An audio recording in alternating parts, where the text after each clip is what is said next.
భరత్ ఎలా చూడొచ్చు? చాలా రోజులు టైం తీసుకుంది కాంగ్రెస్ పార్టీ సీఎం ని సెలెక్ట్ చేయడానికి. సో దీన్ని బట్టి అర్థం చేసుకోవచ్చు 10 రోజుల సమయం దాదాపు తీసుకుంది. రిజల్ట్ 4వ తేదీ వస్తే 14వ తేదీకి కానీ నిర్ణయం తీసుకోలేదు. సిఎల్పి మీటింగ్ 2 డేస్ తర్వాతే అయిపోయింది. ఒకటి, కాంగ్రెస్ పార్టీకి ఒక ముద్ర ఇప్పటి నుంచి కాదు, ఇందిరాగాంధీ హయాం నుంచి, రాజీవ్ గాంధీ హయాం నుంచి కూడా హైకమాండ్ లీడర్స్ ని ఇంపోజ్ చేస్తుంది, ప్రజల్లో బలమున్న నాయకుల్ని వీకెండ్ చేసే ప్రయత్నం చేస్తుంది, హైకమాండ్ కు నచ్చిన వ్యక్తుల్ని నామినేట్ చేసి చేస్తుంది అన్న ఒక భావన క్యాడర్ లో గాని మిగతా వాళ్ళ గాని ఉంది. అంటే ఒక స్థాయి కంటే మించి నాయకులు ఎదగడాన్ని హైకమాండ్ తట్టుకోలేదు అన్నది ఒక పర్సెప్షన్. ఇందిరాగాంధీ చాలా మంది ముఖ్యమంత్రుల్ని ఇట్లా ఏమంటారు 5 సంవత్సరాల టర్మ్ లో 3-4 ముఖ్యమంత్రులు మార్చిన సందర్భం ఉంది. 1970-83 మధ్య ఉమ్మడి ఆంధ్రప్రదేశ్ లో 4 ముఖ్యమంత్రులు మారారు. చెన్నారెడ్డి, భవనం వెంకట్రామ్, కోట్ల విజయభాస్కర్ రెడ్డి, అంజయ్య. సో 4 ముఖ్యమంత్రులు మారారు. 89-94 మధ్య కూడా 3, చెన్నారెడ్డి, నేదురుమల్లి జనార్దన్ రెడ్డి, మళ్ళా కోట్ల విజయభాస్కర్ రెడ్డి. సో దీన్ని బట్టి ఏమర్థం అవుతుంది, కాంగ్రెస్ సంబంధించి ఒక high command related party, high command imposition party అని చెప్పి కాంగ్రెస్ హైకమాండ్ కు ఒక పేరుంది. సో ఇప్పుడు కూడా అందరూ ఏమనుకున్నారంటే ఇక్కడ విడి సతీశన్ లాస్ట్ 5 years గా ఎల్డిఎఫ్ ప్రభుత్వం మీద సిఎల్పి లీడర్ గా చాలా గట్టిగా పోరాడుతున్నారు. ఇంకో వ్యక్తి KC Venugopal Congress party national general సెక్రటరీగా, జనరల్ సెక్రటరీ ఆర్గనైజేషన్, సంస్థాగత వ్యవహారాలు, పార్టీ అధ్యక్ష పదవి తర్వాత చాలా కీలక స్థానం. ఇంతకుముందు జనార్దన్ ద్వివేది ఉండేవాళ్ళు, అశోక్ గెహ్లాట్ ఉండేవాళ్ళు, మాజీ ముఖ్యమంత్రి. ఆ తర్వాత ఆ స్థానాన్ని కేసీ వేణుగోపాల్కి ఇచ్చారు. సో రాహుల్ గాంధీకి అత్యంత సన్నిహితమైన వ్యక్తి. సో ఇక్కడ ఏమొచ్చిందంటే 5 సంవత్సరాలుగా ఎల్డిఎఫ్ ప్రభుత్వం మీద ఉండి గ్రౌండ్ లో పోరాడిందేమో సతీశన్, కేసీ వేణుగోపాల్ ఏమో హైకమాండ్ లో ఉంటూ, ఎందుకంటే ఆయన లాస్ట్ టైం అయితే అసలు ఎలక్షన్లు కూడా పోటీ చేయలేదు, ఈసారి మెంబర్ ఆఫ్ పార్లమెంట్ గా పోటీ చేశారు. సో ఇక్కడ రాహుల్ గాంధీకి దగ్గరగా ఉంటూ అంతకుముందు అలప్పుజా కాన్స్టిట్యున్సీలో 96, 2001, 2006 3 సార్లు అలప్పుజా నుంచి, అంటే అలప్పుజా అంటే అలెప్పి అంటారు, అలెప్పి అంటే చాలా మందికి తెలుస్తుంది, అక్కడ నుంచి ఎమ్మెల్యేగా ఎన్నికయ్యారు. ఆ తర్వాత ఉమెన్ చాందీ మినిస్ట్రీలో టూరిజం మంత్రిగా కూడా పనిచేశారు. తర్వాత 2009లో అదే అలెప్పి కాన్స్టిట్యున్సీ నుంచి ఎంపీగా కూడా ఆయన ఎన్నికైన పరిస్థితి. ఆ తర్వాత 2019లో పోటీ చేయలేదు, రాజ్యసభ మెంబర్గా 22-24 ఉన్నారు. ఆ తర్వాత మళ్ళీ 24లో పోటీ చేసి కూడా గెలిచారు. సరే, మళ్ళీ రాజ్యసభ మెంబర్గా కూడా ఆ తర్వాత 24 నుంచి రాజ్యసభ మెంబర్గా కంటిన్యూ అవుతున్నారు. సో ఇక్కడ మనం చూడాల్సింది ఏంటంటే KC Venugopal organization general secretary, public accounts committee chairman, ఇన్ని పదవులు కూడా ఉన్నాయి. అయితే కేరళలో మొన్న జరిగిన ఎలక్షన్స్ లో కాంగ్రెస్ నుంచి 63 మంది గెలిచారు, 63 మెంబర్స్. దీనిలో మెజారిటీ ఎమ్మెల్యేలు కూడా కేసీ వేణుగోపాల్ పేరు చెప్పారు. ఎందుకు కేసీ వేణుగోపాల్ పేరు చెప్పారు? టికెట్ల ఎంపికలో ఆర్గనైజేషన్ జనరల్ సెక్రటరీది కీలక పాత్ర. ఆయన చెప్పిన వాళ్ళకి టికెట్లు ఇచ్చారు. సో ఎమ్మెల్యేలంతా కేసీ వేణుగోపాల్ పేరు చెప్తారని కూడా ఉంది. అయితే కాంగ్రెస్ ఇక్కడ 63 సొంతంగా మెజారిటీ వచ్చింది, అంటే దగ్గరలో 140 సీట్లకు 63 వచ్చాయి. ముస్లిం లీగ్ 22 సీట్లు సాధించింది. ఇండియన్ యూనియన్ ముస్లిం లీగ్ అంటే మన మజ్లిస్ తరహాలో కంప్లీట్ గా అది ముస్లిం పార్టీ. అక్కడ కేరళలో ఎప్పుడు కూడా పొత్తుంటుంది. 3 ఎంపీలు కూడా ఉన్నారు ఆ పార్టీకి లోక్సభలో, రాజ్యసభలో 2 ఎంపీలు కూడా ఉన్నారు. అట్లాగే Kerala Congress 1 seat, revolutionary socialist పార్టీకి కేరళ కాంగ్రెస్ కి 7 సీట్లు, ఆర్ఎస్పీకి 3 సీట్లు, కేరళ కాంగ్రెస్ జాకబ్ 1 సీటు. ఇట్లా చిన్న చిన్న పార్టీస్ కన్నిటి కూడా ఆర్ఎస్పీ బహుశా వీళ్ళ అలయన్స్ లోకి వస్తుంది. సో ఓవరాల్ గా ఇట్లా 103 సీట్లు యూడిఎఫ్ కు ఉన్నాయి ఎల్డిఎఫ్ మీద గెలిచిన దానిలో. అయితే మెజారిటీ ఎమ్మెల్యేలు కేసీ వేణుగోపాల్ వైపే ఉన్నారు. కానీ ఇక్కడ మనం చూడాల్సింది ఏంటంటే గ్రౌండ్ లో పోరాడేది మాత్రం విడి సతీశన్. అంటే ఆ కేరళలో ఉండి పినరయి విజయన్ సర్కార్కు వ్యతిరేకంగా పోరాడింది ఇది. సో సతీశన్ ఏం చెప్పారు, ఒకవేళ కేసీ వేణుగోపాల్ గనక ముఖ్యమంత్రి పదవి ఇస్తే నేను మాత్రం ఆయన మంత్రివర్గంలో చేరను, నేను ఎమ్మెల్యేగా మాత్రమే ఉంటాను. మేము గ్రౌండ్ లో ఫైట్ చేసేది మేము, డైరెక్ట్ గా మీరు ఏఐసిసి జనరల్ సెక్రటరీ తీసుకొచ్చిన వ్యక్తిని, ఆయనకు ఏఐసిసి జనరల్ సెక్రటరీ ఉంది, పబ్లిక్ అకౌంట్స్ కమిటీ చైర్మన్ ఉన్నారు, ముఖ్యమంత్రి చేస్తారా డైరెక్ట్ గా, అంటే మా మీద రుద్దుతారా? ఒక విధంగా అక్కడ రాహుల్ గాంధీ ప్రియాంక గాంధీకి వ్యతిరేకంగా కూడా సోషల్ మీడియాలో పోస్టులు పెట్టారు. వయనాడు ఎంపీగా ఇప్పుడు ప్రియాంక గాంధీ ఉన్నారు, అంటే మీకు దగ్గర వ్యక్తుల్ని తీసుకొచ్చి మా ప్రజల మీద రుద్దుతారా? ఆయనకు జాతీయ రాజకీయాల్లో ఉన్న వ్యక్తిని తీసుకొచ్చి కేరళలో ఏం సంబంధం? ఆయన ఎమ్మెల్యే క్యాండిడేట్లకు టికెట్లు ఇప్పించుకున్నాడు కాబట్టి, ఎక్కువ టికెట్లు ఇచ్చున్నాడు కాబట్టి గెలిచారు. అంత మాత్రాన్ని ఇక్కడ ప్రజలతో పోరాటం చేసిన నేతలకు ఇవ్వరా? సో కాంగ్రెస్ లో జనరల్ ఏమవుతుంది, అయితే సిఎల్పి లీడర్ అవుతాడు, లేకపోతే పిసిసి ప్రెసిడెంట్ అవుతాడు. రాజశేఖర రెడ్డి సిఎల్పి లీడర్ ఉన్నప్పుడు ముఖ్యమంత్రి అయినాడు, 99లో పిసిసి ప్రెసిడెంట్ ఉన్నప్పుడు గెలవలేదు, ఆ తర్వాత సిఎల్పి లీడర్ అయినాడు, ఆ తర్వాత 2004లో ముఖ్యమంత్రి అయినాడు. సో ఇప్పుడు రేవంత్ రెడ్డి పిసిసి చీఫ్ కాబట్టి సీఎం అయినాడు. సో సిఎల్పి లీడర్ కాదు, పిసిసి చీఫ్ కాకుండా మధ్యలో ఆర్గనైజేషన్ జనరల్ సెక్రటరీని తీసుకొచ్చి డైరెక్ట్ గా ఇంపోజ్ చేయడం ఏంటి ప్రజల ముందు?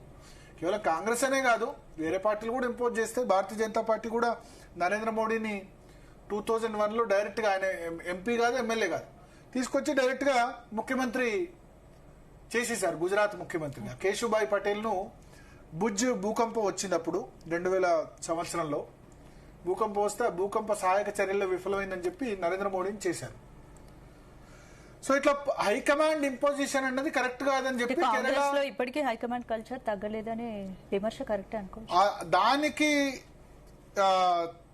సమాధానం చెప్పుకునేందుకే బహుశా రాహుల్ గాంధీ ఆ విధంగా చేసుంటారు. అయితే ఇక్కడ నేను ఒకటి చెప్పాలి, కేసీ వేణుగోపాల్ విడి సతీశన్ ఇద్దరు కూడా సంబరాలు చేసుకున్నారు. ఎవరి సోషల్ మీడియాలో పోస్టింగ్లు, ఆయనకు పదవి ఇవ్వద్దంటే ఈయనకు పదవి ఇవ్వద్దని, కేసీ వేణుగోపాల్ కంట్రిబ్యూషన్ జాతీయ స్థాయిలో ఉంది కాబట్టి ఇవ్వాలని చెప్పి, కేసీ వేణుగోపాల్ కు ఢిల్లీలో కేరళ నుంచి ఢిల్లీ వచ్చిన తర్వాత మొత్తం అనుచరులందరూ స్వాగతం పలికారు. సో అట్లా చేసుకున్నారు. ఈ 10 రోజులు ఒకదానికొకటి పోటీగా ఆ విధంగా నడిచింది. హైకమాండ్ కూడా అర్థం కాలేదు. చివరిగా ఇవాళ నిన్న సాయంత్రం మల్లికార్జున ఖర్గే తర్వాత రాహుల్ గాంధీ ఇద్దరు కలిసి చర్చించి చేశారు. అయితే కాంగ్రెస్ పార్టీలో ఒకటి ఉంది, ఏంటంటే సిఎల్పి అభిప్రాయం తెలుసుకుని అబ్జర్వర్స్ వెళ్లి కాంగ్రెస్ అధ్యక్షుడు చెప్తారు, కాంగ్రెస్ అధ్యక్షుడు ముఖ్యమంత్రిని సెలెక్ట్ చేస్తారు. ఇది ప్రాసెస్. భారతీయ జనతా పార్టీలో ఎట్లా ఉందంటే, ముందు పార్లమెంటరీ బోర్డు సమావేశం అవుతుంది, బీజేపీ లీడర్ మీటింగ్ పెడతారు, మీటింగ్ పెట్టి ఆ మీటింగ్ లోనే అనౌన్స్ చేస్తారు ఎవరు ముఖ్యమంత్రి అభ్యర్థి. అంటే అక్కడికి వెళ్ళక ముందే అనౌన్స్ అవుతుంది. ఇక్కడేమో వీళ్ళ అభిప్రాయాలు తీసుకున్నామని చెప్తారు, కాంగ్రెస్ ప్రెసిడెంట్ వీళ్ళు డిసైడ్ అని చెప్తారు.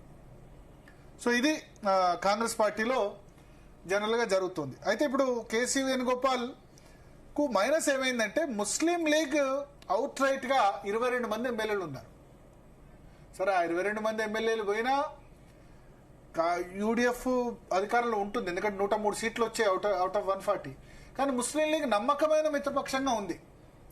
కాంగ్రెస్ సెక్యులర్ పార్టీ అని చెప్తారు కానీ మన ముస్లిం లీగ్ సెక్యులర్ కాదు కదా, పేరులోనే ముస్లిం లీగ్ అని ఉంది. ముస్లిం లీగ్ తో పొత్తు పెట్టుకున్నారు, మజ్లిస్ తో ఇండైరెక్ట్ అండర్స్టాండింగ్ గతంలో ఉండేది. సో ముస్లిం లీగ్ ఏం చెప్పిందంటే, మేము వీడి సతీశన్ ముఖ్యమంత్రిగా యాక్సెప్ట్ చేస్తాం, వేరే వాళ్ళని చేయనని చెప్పింది. ఇప్పుడు ఇది భారతీయ జనతా పార్టీ కానీ లెఫ్ట్ పార్టీలు కానీ దీన్ని విమర్శించే అవకాశం ఉంది. ముస్లిం లీగ్ చేతిలో కాంగ్రెస్ కీలుబొమ్మ అయింది, ఎందుకంటే ఆయన అయితేనే యాక్సెప్ట్ చేస్తామని ముస్లిం లీగ్ చెప్పింది, వీడి సతీశన్ అయితేనే అని కామెంట్ చేసే అవకాశం ఉంది. ఇంకోవైపు కేసీ వేణుగోపాల్ అయితే డెఫినెట్ గా నిరాశనే. ఎమ్మెల్యేలు తన పేరు చెప్పినా, ఏఐసిసి జనరల్ సెక్రటరీగా ఇంత తిరుగులేని నేతగా ఉన్నా, ఇక్కడ ఆయనకు ముఖ్యమంత్రి పదవి రాకపోవడం అన్నది కొంత పెద్ద దెబ్బగానే ఆయన భావిస్తుండొచ్చు. బట్ పార్టీ నిర్ణయాన్ని నేను సపోర్ట్ చేస్తాను అని చెప్పి చెప్పారు. సో మొత్తానికి ఇక్కడ మనం చూడాలి, ఎందుకంటే కేసీ వేణుగోపాల్ ఈసారి 2019లో కంటెస్ట్ చేయలేదు, కానీ ఈసారి మళ్ళీ కంటెస్ట్ చేసి అక్కడ chairman of public accounts committee కూడా అయ్యారు. దాని తర్వాత ఏఐసిసి జనరల్ సెక్రటరీ ఆర్గనైజేషన్ ఉన్నారు. అయితే ఒకటి, సీఎం రేవంత్ రెడ్డికి కేసీ వేణుగోపాల్ సన్నిహితుడు, అత్యంత సన్నిహితుడు. ఆయన కేరళ ముఖ్యమంత్రిగా పోతే కొత్తగా general secretary organization AICC general సెక్రటరీగా ఎవరు అవుతారో తెలియదు. సో నేనేమంటారా అంటే అందరూ ఏమనుకున్నారంటే సీఎం పేరుకు చాలా గట్టిగా కేసీ వేణుగోపాల్ పేరును రేవంత్ రెడ్డి ప్రతిపాదిస్తారు, ఆయన సీఎం అయ్యేంత వరకు చేస్తారనుకున్నారు. కానీ సీఎం కాకపోవడమే రేవంత్కు మంచిది. ఎందుకంటే కేరళ సీఎం అయితే ఆయనకు తెలంగాణ రాజకీయాలతో ఏం సంబంధం ఉంటుంది? వేరే ఏఐసిసి జనరల్ సెక్రటరీ వస్తారు, ఆర్గనైజేషన్ ఇన్ఛార్జ్. ఆ కొత్త ఏఐసిసి జనరల్ సెక్రటరీ ఎవరికి క్లోజో తెలియదు. ఇప్పుడు బట్టి విక్రమార్క అయినా ఉత్తమ్ కుమార్ రెడ్డి కంటే కూడా రేవంత్ రెడ్డి పట్ల కేసీ వేణుగోపాల్ కు చాలా సానుకూలత ఉంది. సో రాహుల్ గాంధీనైనా మల్లికార్జున ఖర్గేనైనా ఎవరినైనా సరే కేసీ వేణుగోపాల్ ఎన్నికల సమయంలో టికెట్లు ఎక్కువ రావడానికి కూడా, రేవంత్ రెడ్డి వర్గానికి టికెట్లు ఎక్కువ రావడానికి కూడా కేసీ వేణుగోపాల్ కారణం అని చెప్తారు. So KC Venugopal staunch supporter of Revanth Reddy. So ఇప్పుడు ఆయన ముఖ్యమంత్రి అయితే కేరళ ముఖ్యమంత్రి వచ్చి తెలంగాణ రాజకీయాల్లో వేలు పెట్టరాదు. మన తెలంగాణ ముఖ్యమంత్రి వెళ్ళి కర్ణాటక కేరళ రాజకీయాల్లో ప్రచారం చేస్తారు కానీ వేలు పెట్టరాదు కదా. కానీ ఆర్గనైజేషన్ జనరల్ సెక్రటరీగా కేసీ వేణుగోపాల్ ఉండడం అనేది రేవంత్ రెడ్డికి అడ్వాంటేజ్. సో అల్టిమేట్ గా ఇది రేవంత్ రెడ్డికి లాభం చేకూర్చే నిర్ణయం అని నేను చెప్తాను. కేసీ వేణుగోపాల్ కనుక ముఖ్యమంత్రి అయి ఉంటే కొత్తగా ఆర్గనైజేషన్ జనరల్ సెక్రటరీ ఎవరు వచ్చేవాళ్ళు, వాళ్ళు ఇంతకాలం వీళ్ళిద్దరి మధ్య ట్యూనింగ్ ఉంది, కేసీ వేణుగోపాల్ రేవంత్ రెడ్డి మధ్య. అబ్సల్యూట్లీ రేవంత్ రెడ్డి ఏది చెప్తే అది జరుగుతుంది. That is because of KC Venugopal. Uttam Kumar Reddy, Bhatti Vikramarka, మిగతా వాళ్ళందరికంటే కూడా మంచి కమాండ్ ఉంది. సో ఈయన ముఖ్యమంత్రి కాకపోవడం రేవంత్ రెడ్డికి అడ్వాంటేజ్ అని నేను చెప్తాను. సో తెలంగాణ రాజకీయాల్లో రేవంత్ రెడ్డి పట్టు, కేసీ వేణుగోపాల్ ముఖ్యమంత్రి కాకపోవడం ద్వారా రేవంత్ రెడ్డి పట్టు చాలా గట్టిగా ఉండబోతుంది. పట్టు ఏమాత్రం సడట్లేదు. ఆయన ఇప్పుడు ఎట్లాగో ముఖ్యమంత్రి చేయలేదు కాబట్టి ఆర్గనైజేషన్ జనరల్ సెక్రటరీగా కేసీ వేణుగోపాల్ కంటిన్యూ చేస్తారు. Mostly will continue till 2028-29. ఎందుకంటే ముఖ్యమంత్రి చేయలేదు, మళ్ళీ ఆర్గనైజేషన్ జనరల్ సెక్రటరీ ఆ మధ్యలో మారుస్తారో అని చెప్పారు. కేసీ వేణుగోపాల్ కొంత పక్షపాతంతో ఉన్నారని చెప్పి. సో ముఖ్యమంత్రి చేయకుండా ఆర్గనైజేషన్ జనరల్ సెక్రటరీ తీవడం అయితే జరగదు. సో రేవంత్ రెడ్డికి మరింత స్ట్రాంగ్ హోల్డ్ లభించినట్టే మనం అనుకోవాలి ఈ పరిణామాల వల్ల. సో మొత్తానికి ఒకటి, రాహుల్ గాంధీ కూడా బహుశా అనుకుని ఉంటారు ఏంటంటే హైకమాండ్ కల్చర్ మేము ఇంపోజ్ చేస్తున్నాము. ఎందుకంటే ఆ సమయంలో అమరీందర్ సింగ్ ను పంజాబ్ లో డిస్టర్బ్ చేశారు. డిస్టర్బ్ చేసి నవజోత్ సింగ్ సిద్ధును సీఎం గా చేయాలనుకుని చేయలేకపోయి అల్టిమేట్ గా అక్కడ వేరే వ్యక్తిని పంజాబ్ లో సీఎం చేశారు. కానీ ఆమ్ ఆద్మీ పార్టీకి 117కు 93 సీట్లు వచ్చాయి. ఆ విధంగా జరిగింది. అట్లాగే కర్ణాటకలో కూడా సిద్ధరామయ్యను కాదు డీకే శివకుమార్ ను సీఎం చేయాలని కాంగ్రెస్ హైకమాండ్కు ఉంది. మల్లికార్జున ఖర్గే కూడా ఇష్టం లేదు సిద్ధరామయ్య, కానీ ప్రజాబలం ఆయన దగ్గర ఉంది. ప్రజాబలం, ఎమ్మెల్యేల బలం సిద్ధరామయ్య దగ్గర ఉంది.